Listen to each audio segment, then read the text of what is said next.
বন্ধুরা, আজকে একটা নতুন গল্প নিয়ে আসলাম তোমাদের মাঝে। এটা সত্য এবং বাস্তব জীবনের ঘটনা। শেষ পর্যন্ত শোনার অনুরোধ রইল। শুনলে তোমার মধু চলে আসবে। দেরি না করে চলো শুরু করা যাক। প্রথমেই বলে নেই, আজকের গল্পটি খুবই মজাদার হতে চলেছে। আমি শিওর বলতে পারি গল্পটি শেষ পর্যন্ত শুনলে তোমাদের দাঁড়িয়ে যাবে। তাই তোমাদের দুটি পায়ে ধরে বলি, ভিডিওটা শুরু থেকে শেষ পর্যন্ত দেখো, তাহলে গল্পে আসল খুব মজা পাবে। আমার স্বামীর সামনেই আমার ভাসুর আমার সঙ্গে শারীরিক সম্পর্ক করার জন্য জোর জবরদস্তি করেছিল। কিন্তু আমার স্বামী আমার ভাসুরকে কিছু বলেনি। আমার স্বামী এতটাই কাপুরুষ ছিল যে সে নিজেই আমাকে তার দাদার হাতে সঁপে দিতে চেয়েছিল। আসলে আমার স্বামী এবং আমার বরজা যখন তারা দুজনে স্বেচ্ছায় একে অপরের সঙ্গে অবৈধ সম্পর্কে জড়িত ছিল, তখন আমরা কেউই কথা জানতাম না। একদিন আমার ভাসুর যখন ঘরে ছিল না, তখন আমার স্বামী ও যা একে অপরের সঙ্গে শারীরিক সম্পর্কে লিপ্ত হয়েছিল এবং আমার ভাসুর নিজের চোখে তাদের দুজনকে একসঙ্গে দেখেছিল। তখন আমার ভাসুর আমার স্বামীকে অনেক মেরেছিল। আসলে আমার ভাসুর ও আমরা আলাদা বাড়িতে থাকতাম। আমরা গ্রামে থাকতাম এবং আমি যে গ্রামে থাকতাম তার পাশের গ্রামের প্রদীপ নামের একটি ছেলের সঙ্গে আমার বিয়ে হয়েছিল। প্রদীপ বাড়ির ছোট ছেলে এবং আমার ভাসুরের নাম হচ্ছে প্রকাশ। বিয়ের 2 বছর পরে আমি কন্যাসন্তান জন্ম দিয়েছিলাম। কিন্তু আমার ভাসুর ও জায়ের আমাদের অনেক আগে বিয়ে হয়েছিল। তারপরেও তাদের কোনো সন্তান হয়নি। কিন্তু আমার শাশুড়ি এ ব্যাপারে কোনোদিন আমার ভাসুর এবং আমার যা কিছু বলেনি। কারণ আমার শাশুড়ি খুবই ভালো মনের মানুষ ছিলেন। উনি আমাকে এবং আমার যাকে অনেকে ভালোবাসেন, কিন্তু আমার শাশুড়ি আমাদের সঙ্গে পুরাতন বাড়িতেই থাকতেন। আমার ভাসুর ও যা যেই বাড়িতে থাকত সেই বাড়িটা আমাদের পুরাতন বাড়ি থেকে কিছুটা এগিয়ে গিয়েছিল। সেদিন দুপুরবেলা আমার ভাসুর হঠাৎ করে আমার যাকে নিয়ে বাড়ি থেকে বের করে হাত ধরে টানতে টানতে আমাদের এই পুরাতন বাড়িতে নিয়ে আসে। তার আগে জানি না কেন আমার স্বামী বাইরে থেকে অনেক দূরে সরে এসে বাড়ির ভিতরে ঢুকিয়ে দরজা ভিতর থেকে লাগিয়ে দিল। আর হাঁপাতে হাঁপাতে আমাকে বলল, আমাদের বাড়িতে কেউ এলে দরজা খুলবে না। আমি যখন আমার স্বামীকে জিজ্ঞাসা করলাম, তুমি এভাবে বাড়ির দরজা থাকে বন্ধ করলে কেন এবং তুমি এত হাঁপাচ্ছে কেন, তখন সে কোনো কিছু না বলে আমাদের ঘরের ভিতর ঢুকে দরজা ভেতর থেকে লক করে দিল। ঠিক ওই সময় আমাদের দরজায় কেউ জোরে বাড়ি দিতে লাগল। বলের বারণ করা সত্ত্বেও আমাকে বাধ্য হয়ে ঘরের দরজা খুলতে হয়েছিল। আমি যখন বাড়ির দরজা খুললাম, তখন আমার ভাসুর ধাক্কা মেরে আমার যাকে ঘরের ভিতরে ফেলে দিল। আমি তখন রেগে আমার ভাসুরকে বললাম, দাদা আপনি এটা কেমন ব্যবহার করছেন? দিদিকে এভাবে ধাক্কা দিচ্ছেন কেন? ওই সময় আমার ভাসুরের চোখে অনেক বেশি রাগ ছিল। তারপর উনি অনেক রেগে চিৎকার করে আমার স্বামীকে ডাক দিলেন। আমার স্বামী তখনও তার ঘর থেকে বের হয়নি।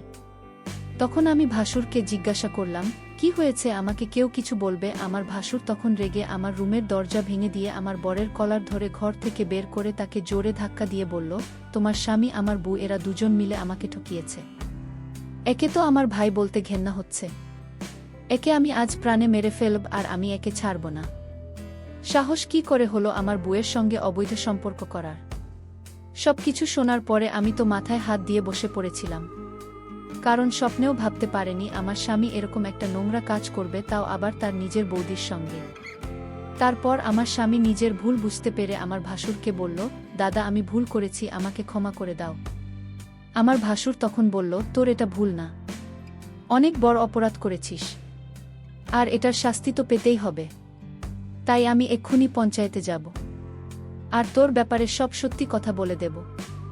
পঞ্চায়েতের নাম শুনে তো আমার স্বামী অনেক ভয় পেয়ে বলল, দাদা তোমার পায়ে ধরছি, তুমি আমাকে যা শাস্তি দেবে আমি মাথা পেতে গ্রহণ করে নেব, কিন্তু তুমি দয়া করে পঞ্চায়েতে যেও না। ওই সময় আমার যা আমার ভাসুরের পা ধরে বলল, আমি ভুল করেছি, আমাকে ক্ষমা করে দাও। এই কথাটাকে আর বাড়াবাড়ি করো না, তাহলে আমাদের বাড়ির মান সম্মান কিছু থাকবে না। আমার ভাসুর তখন যাকে চুলের মুঠি ধরে বলল, মান সম্মান আর কিছু বাকি রয়েছে কি? সবকিছু তুই শেষ করে দিয়েছিস, তোকে আমি আর কোনোদিন স্ত্রী রূপে গ্রহণ করব না। তুই যার সঙ্গে মুখ কালো করেছিস তার সাথেই থাক। ওই সময় আমার শাশুড়ির ঘরে ঢুকে আমার ভাসুর এবং আমার স্বামীকে জিজ্ঞেস করল, কি হয়েছে, তোরা এভাবে চিৎকার চেঁচামেচি ঝামেলা করছিস কেন? ওদিকে আমার শাশুড়ি আমার মাথায় হাত দিয়ে থাকতে দেখে আমার কাছে এসে জিজ্ঞেস করল, বৌমা তুমি ভাবে মাথায় হাত দিয়ে কাঁদছে কেন? কেউ তোমাকে কিছু বলেছে? এই বাড়িতে কি চলছে? আমার ভাসুর তখন রেগে তার মাকে বলল, তোমার ছোট ছেলে আর তোমার বড় বৌমা দুজন মিলে আমাদের ঠকিয়েছে। আমি নিজের চোখে দুজনকে একসঙ্গে সবকিছু করতে দেখেছি। আমার শাশুড়ি তখন জয়ের কাছে এসে বলল, ছি ছি, তুমি এরকম করবে? আমি কোনোদিন ভাবতেও পারিনি। আজ তোমার জন্য আমার বাড়িতে এত বড় অশান্তি ও ঝামেলা সৃষ্টি হয়েছে। তারপর আমার স্বামী আমার ভাসুরের পা ধরে বলল, দাদা তুমি যা বলবে আমি তাই করব, কিন্তু দয়া করে পঞ্চায়েতে যেও না। আমার ভাসুর তখন বলল, তুই যেমন আমার মান সম্মান নষ্ট করছিস, আমিও তোর মান সম্মান নষ্ট করে দেব। যতক্ষণ না আমি নিজের বদলা নেব ততক্ষণ আমি তোকে ছাড়ব না। আমার বদলে তখনই পুরো হবে যখন আমি তোর বউয়ের সঙ্গে অবৈধ সম্পর্ক করব, তবে তুমি বুঝতে পারবে কতটা কষ্ট হয়। ভাসুরের মুখ থেকে রকম নোংরা কথা শুনে আমি রেগে গিয়ে বললাম, আপনার কি মাথা খারাপ হয়ে গেছে নাকি? এটা কোনো সমস্যার সমাধান না, আপনি আরও বেশি সমস্যা তৈরি করছেন।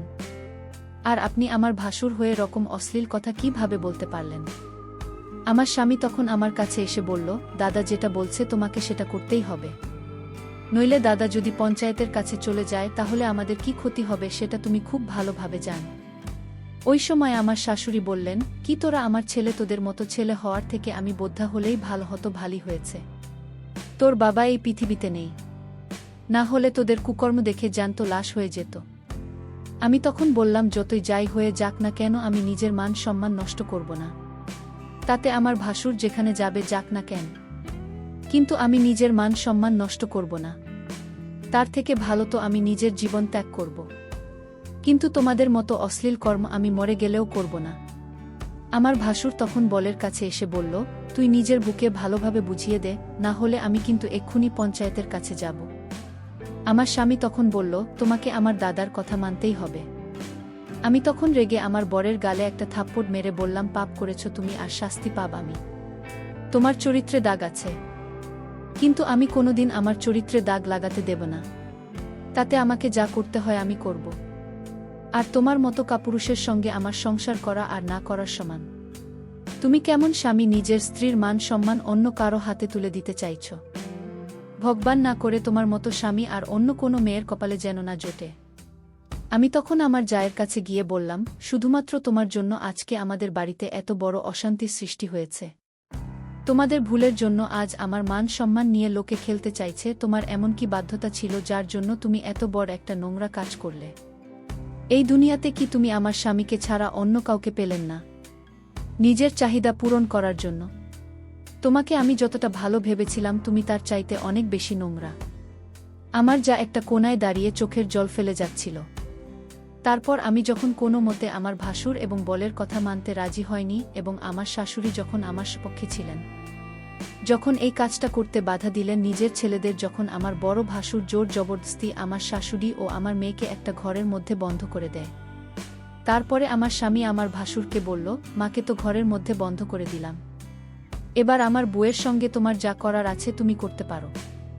এটা বলে আমার স্বামী যখন ঘরের বাইরে চলে গেল এবং আমার ভাসুর যখন আমার দিকে এগিয়ে আসলো, তখন আমি না পেরে আমার ভাসুরকে জোরে ধাক্কা দিয়ে দৌড়ে ঘর থেকে বেরিয়ে তাড়াতাড়ি করে পঞ্চায়েতে গিয়েছিলাম। আমার ভাসুর আমার পেছনে আমাকে ধরার জন্য ছুটে আসছিল। আমি কোনো রকমভাবে নিজের মান সম্মান রক্ষা করে তাড়াতাড়ি পঞ্চায়েতে এসে হাজির হয়েছিলাম। ভেবেছিলাম পঞ্চায়েতে আমার সঙ্গে ন্যায্য বিচার করবে, কিন্তু পঞ্চায়েতে আমাদের ব্যাপারে সব কথা শোনার পরে যা সিদ্ধান্ত নিয়েছিল সেটা শুনে তো আমার পায়ের তলা থেকে যেন মাটি সরে গিয়েছিল। সবকিছু শোনার পরে পঞ্চায়েত আমার ভাসুরকে জিজ্ঞেস করল যে সে কি চায়। আমার ভাসুর তখন জোর গলায় বলল, আমার ভাই যেমন আমার বুয়ের সঙ্গে অবৈধ সম্পর্ক করেছে ঠিক সেভাবেই আমি আমার ভাইদের বুয়ের সঙ্গে অবৈধ সম্পর্ক করব। তবে আমার সঙ্গে ন্যায্য বিচার হবে। পঞ্চায়েতের যিনি প্রধান ছিলেন উনি ওনার সহকর্মীদের সঙ্গে কিছু আলোচনা করার পরে ঘোষণা করলেন যে আমার ভাসুর যেটা বলছে সেটাই হবে। ওটা শোনার পরে তো আমি পঞ্চায়েতকে বলেছিলাম, আপনারা এটা ঠিক করছেন না, আপনারা আমার সঙ্গে অন্যায় করছেন। আমার স্বামী এবং যা ভুল কাজ করেছে, কিন্তু এটা শাস্তি আমি কেন পাব? আমার সঙ্গে এত বড় পাপ কাজ আপনারা করতে পারেন না, তাই আমি পুলিশের কাছে যাব, কিন্তু আমার সঙ্গে এত বড় অন্যায় আমি কোনো মতেই হতে দেব না। ওদিকে আমার যাকে শাস্তিস্বরূপ পঞ্চায়েতের প্রধান এবং তার সহকর্মীরা পঞ্চায়েতের ঘরে বন্দি করে রেখেছিল, আমি তখন পঞ্চায়েতের আদেশ মানতে রাজি হইনি। তখন পঞ্চায়েতের প্রধান বলে দিয়েছিল যে গ্রামের কোনো মানুষ যাতে আমাদের সাহায্য না করে, গ্রামের কোনো দোকানদার যাতে আমাদের কাছে কোনো জিনিস বিক্রি না করে, এমনকি গ্রামে যে টিউবওয়েল থেকে আমরা জল তুলে আনতাম সেটাও আমাদেরকে বারণ করে দিয়েছিল। আসলে আমাদের গ্রামের মানুষেরা পঞ্চায়েতের প্রত্যেকটা আদেশ মেনে চলত। তাছাড়া আমাদের কাছে আর কোনো উপায় ছিল না, পুলিশের কাছে কেউ ভয়ে যেত না। কারণ যখন জানতে পারত যে কোনো মানুষ তার বিচার সালিশ করার জন্য পুলিশের কাছে গেছে, তখন তাদের সমস্ত সুযোগ সুবিধা পঞ্চায়েত বন্ধ করে দিত। গ্রামের মানুষ ভয়ে পুলিশের কাছে যেত না। গ্রামে কোনো বাড়িতে কোনো কিছু অসুবিধা হলে সেটা পঞ্চায়েতে মীমাংসা করত। এমনকি কেউ যদি পুলিশের কাছে যেতে চাইত তাহলে প্রচারিত তাকে কঠিন শাস্তি দিত। পঞ্চায়েতের যা কিছু মীমাংসা হয়েছিল সবকিছু শোনার পরেও আমার স্বামী কাপুরুষের মতো চুপচাপ দাঁড়িয়েছিল। আমার তো এটা ভেবে আশ্চর্য লাগছিল, একটি মানুষের সঙ্গে এত বছর সংসার করার পরেও কিভাবে নিজের বুকে ধোঁকা দিতে পারে। শুধু তাই নয়, নিজের কুকর্ম করার পরে সমস্ত কর্মের ফল আমার ঘাড়ে চাপিয়ে দিতে চেয়েছিল। সে যদি ভুল করার পরে নিজের ভুল স্বীকার করে শাস্তি ভোগ করে নিত, তাও আমি তাকে ক্ষমা করে দিতাম। কিন্তু আমার স্বামী এতটা স্বার্থপর ও নীল যে নিজেকে কঠোর শাস্তির হাত থেকে বাঁচানোর জন্য আমাকে বলে দিতে চেয়েছিল। এদিকে আমি মনের মধ্যে জেদ করে নিয়েছিলাম যে যতই যাই হয়ে যাক না কেন আমি ভাসুরের কাছে নিজেকে সঁপে দিতে পারব না। অন্যদিকে আমার ভাসুর আমার বরের বদলা নেওয়ার পরে আমাকে নষ্ট করার জন্য উঠে পড়ে লেগেছিল। পঞ্চায়েতের নির্দেশ অনুযায়ী গ্রামের কেউ আমাদের সাহায্য করতে রাজি হয়নি। গত 2 দিন থেকে আমি, আমার শাশুড়িও আমার মেয়ে আমরা না খেয়ে দিন কাটাচ্ছিলাম। আমাদের বাড়ির সমস্ত রেশন শেষ হয়ে গিয়েছিল। আমার শাশুড়ি যখন গ্রামের দোকানে গিয়েছিল চাল ডাল কেনার জন্য, কেউ আমাদের আসন দেয়নি। কারণ গ্রামের পঞ্চায়েত বলেছিল আমাদের যদি কেউ সাহায্য করে তাহলে আমাদের মতো তাদেরও অসহায় করে ছেড়ে দেওয়া হবে। ভয়ে কেউ আমাদের সাহায্য করেনি।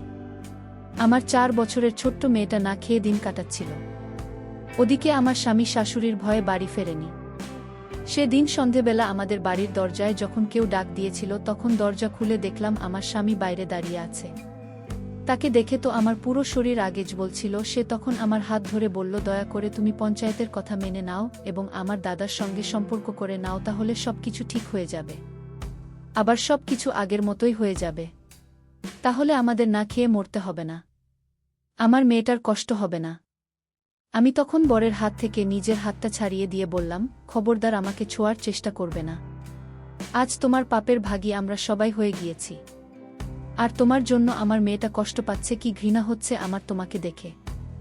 স্বামী তখন আমার দিকে আঙুল দেখিয়ে বলল, সব দোষ তোমার। তুমি যদি দাদার পরামর্শ মেনে নিতে তাহলে আজ এত খারাপ দিন আমাদের দেখতে হতো না।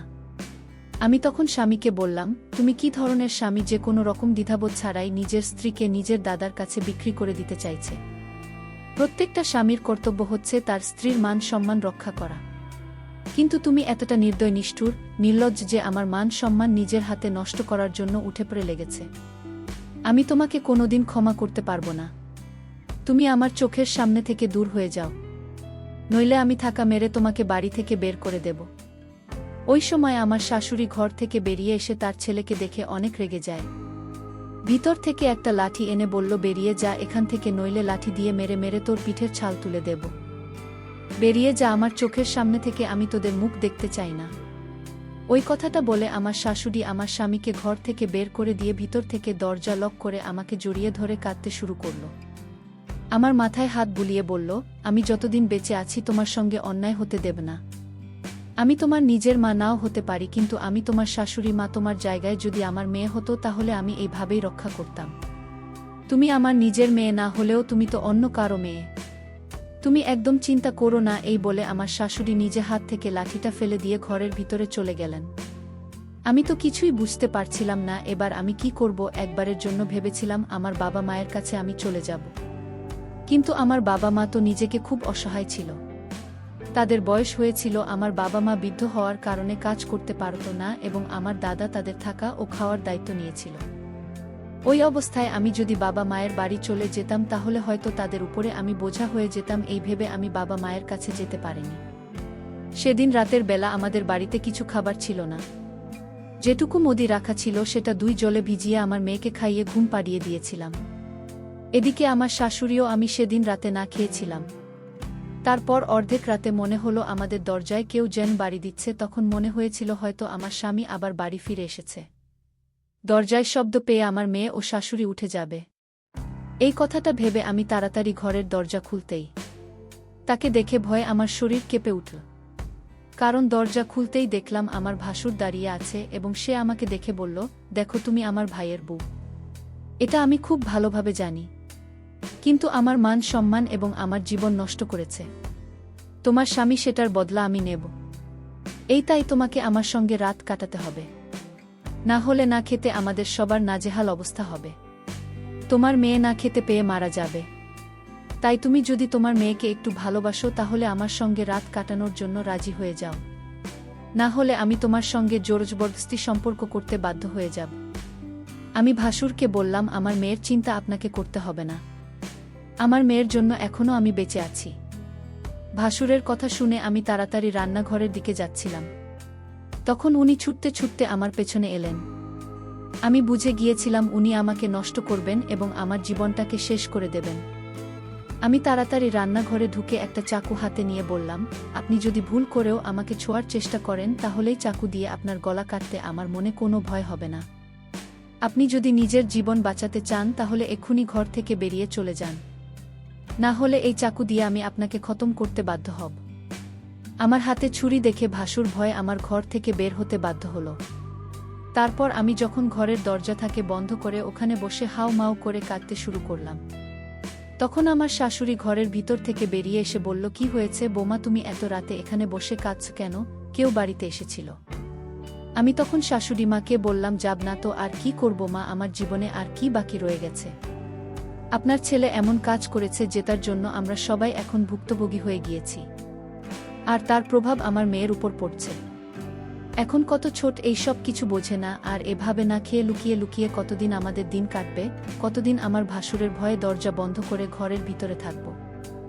আমার মনে তো ভয় ঢুকিয়ে দিয়েছিল আমার ভাসুরকে দেখে। আমার ভাসুর যখন তখন এসে আমার সঙ্গে জোরজবরদস্তির সম্পর্ক করার চেষ্টা করত। কখনো বা আমি তাকে ভয় দেখিয়ে বাড়ি থেকে তাড়িয়ে দিতাম, কখনো বা আমার শাশুড়ি আমার মায়ের মতো পাশে এসে দাঁড়াত এবং নিজের ছেলেকে বাড়ি থেকে বের করে দিতে সংকোচ বোধ করত না। আমার শাশুড়ি আমাকে অনেক সাপোর্ট করেছে, আমার শাশুড়ি আমাকে মেয়ের মতোই ভালোবাসা দিয়েছে। ঘটনাটা হতে 23 বছর হয়ে গেছে। আমি এখন আমার শাশুড়ির সঙ্গে শহরে আছি, এখানে ছোটখাটো কাজকর্ম করে আমাদের সংসার চলে। আমার মেয়েকে এই শহরে একটা সরকারি স্কুলে ভর্তি করেছি। আমি ওর শাশুড়ি বাড়িতে বসে হাতের কাজকর্ম করে, সেগুলোকে বিক্রি করে আমাদের কাছে ভালো টাকা আসে এবং যা টাকা আসছে সেই টাকা দিয়ে আমাদের চলে যায়। আসলে যে রাতে আমার ভাসুর আমার সঙ্গে জোরজবরদস্তি করার চেষ্টা করেছিল, সেদিন রাতে আমার শাশুড়ি সিদ্ধান্ত নিয়েছিল যে আমাদের এখানে থাকা ঠিক হবে না। তাই আমিও শাশুড়ি মুখের মধ্যে কাপড় ঢাকা দিয়ে লুকিয়ে সেদিন আমার দাদার কাছে গিয়েছিলাম এবং তাকে সবকিছু সত্যি কথা বলতে বাধ্য হয়েছিলাম এবং আমার দাদাকে আমার শাশুড়ি বলেছিল নিজেই সেই পুরাতন বাড়িটা বিক্রি করার কথা। দাদাকে সবকিছু বলার 24 দিনের মধ্যে আমার দাদা ওই বাড়ি বিক্রি করার ব্যবস্থা করে দিয়েছিল। তারপর আমি ওর শাশুড়ি রাতারাতি বাড়ি থেকে লুকিয়ে শহরে চলে এসেছিলাম এবং এই সব কিছুর জন্য আমার দাদা ও শাশুড়ি আমায় অনেক সাহায্য করেছিলেন। আমার স্বামী যদি ভালো হতো, আমার স্বামী যদি একবারও আমার নিয়ে ও আমার কথা চিন্তা করত, তাহলে আমাদের এরকম দিন দেখতে হতো না। আমার শাশুড়ি আছে, নিজের মায়ের মতোই সবসময় আমার পাশে থেকেছে। আজ উনি আমার পাশে না থাকলে আমি আমার মেয়েকে নিয়ে কোনোদিন এই শহরে বাস করতে পারতাম না। বাড়ি বিক্রি করে যে টাকা পেয়েছিল সেই টাকা দিয়ে আমার শাশুড়ি একটা ছোট্ট ঘর কিনে নিয়েছিল। শহরে আসার পরে প্রথমে আমাদের খুব কষ্ট হয়েছিল, এমনকি আমাদের রাস্তাতেই দিন কাটাতে হয়েছিল। পরে অনেক কষ্ট করে শহরের একটা ছোট্ট এলাকাতে আমরা এই ছোট বাড়িটা কিনে নিয়েছি। আমাদের বাড়ির পাশের প্রতিবেশীরা আমাকে জিজ্ঞেস করত, তুমি কিভাবে স্বামী ছাড়া নিজের মেয়েকে নিয়ে একা থাকো? তুমি তো এখন অনেক জোয়ান। আমি তাদের বলেছিলাম, ওই রকম স্বামীর সঙ্গে থাকার চাইতে একা থাকা অনেক ভালো। যে স্বামী নিজের স্ত্রীর মান সম্মানের খেয়াল রাখতে পারে না, সে স্বামী অন্ততপক্ষে আমার কাছে কোনো মূল্য নেই।